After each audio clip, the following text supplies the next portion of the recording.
Sustainable development has become the popularized expression for Agenda 21. Agenda 21 is the 1992 United Nations Rio Declaration on the Environment and Development. It is the agenda for the 21st century you're living in today. For a brave new world where everything that you cherished and held true will no longer exist. Agenda 21 defines itself as the comprehensive plan of action to be taken globally, nationally, and locally by organizations of the United Nations systems. It also elevates nature above man. And it contains something called the precautionary principle, where basically you're guilty until you're proven innocent. Sustainable development is the philosophy designed to bring human beings across the globe under the full control of a narrow human elite. It's a 40-chapter document to basically control the world. It's based entirely on socialist control mechanisms. Sustainable developers have designed a global movement coordinated through a global to local action plan to create world government in accordance with certain objectives. These objectives include an end to national sovereignty, the abolition of private property, the restructure of the family unit, and increasing limitations and restrictions on mobility and individual opportunity. The green goal includes the listings of what's not sustainable. A couple of the examples include private property. 728 lists fossil fuels. Golf courses and ski lodges are not. Consumerism. Irrigation is not sustainable. Paved roads. Commercial agriculture. Herbicides, pesticides. Elsewhere, it lists farmlands, pastures, grazing of livestock. And the family unit. The focus of sustainable development is the abolition of private property, societal undermining of the family, and abandonment of the constitutional protection of unalienable rights as described in the Declaration of Independence. You see, I sat on the Santa Cruz Agenda 21 committees. Now, this was a lot of crazy ideas. This was back in the mid-90s. Crazy ideas I heard. Mother Earth's surface wasn't to be scratched. Human beings were to be concentrated into human settlement zones. Educational systems were to focus on the environment as the central organizing principle. All aspects of life were covered. Well, I went to these committees at the request of some people who told me that I needed to understand what was going on, and I came back and I said, this is craziness. This is so silly. It has no chance of having any effect on our society. Well, I was wrong. The United States government's support for sustainable development, Agenda 21, is very clear. In 1992, while the Rio Conference was going on, George Bush, then president, was there where he executed the Agenda 21 protocols on behalf of the United States and brought it back to Washington, D.C. Within a year, Bill Clinton, by executive order, no congressional review, established the President's Council for Sustainable Development. In Santa Cruz, we've got a 2-lane freeway system.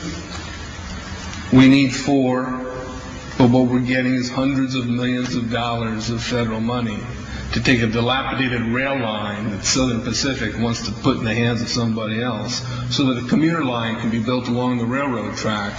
That'll be followed by 14-story buildings where people will live and stack them and pack them units, where developers or so-called sustainable developers will build these high rises with federal dollars. In fact, Santa Cruz has received a $300 million federal grant to build the first 3,000 of these stack them and pack them units. The County Board of Supervisors has said if you are a sustainable developer, you're immune from any construction defect liability. It's a partnership between selected developers building this new world order and the government using the American taxpayer dollars in order to do it. This is a map of the Wildlands Project. To explain the map, the red are areas that are to be off limits to human beings. No resource development, no human activity. If you live there, you won't. The yellow areas are the areas for major control of all human activity. If you live there, you won't. The black areas, the black dots, are the smart growth zones. That's where human beings are to be stacked and packed in small living units along rail tracks. The smart growth program ultimately has jobs assigned and children cared for by the state. The question has been asked many times how the people who are perpetrating these things expect to do this and make it last. And the answer to that is that you steal a generation of children and you indoctrinate them so that they accept these ideas and they become global citizens in the coming global village. UNESCO came out and declared 2005 to 2015 the decade of education for sustainable development. But they go on to say that it will encompass the 40 chapters of Agenda 21. That is your federal national curriculum. The entire purpose of second grade social studies is to transfer loyalty from the family to the government and teach them about sustainable economic consumption. Students construct their own understandings of reality and realize that objective reality is not knowable. So why bother?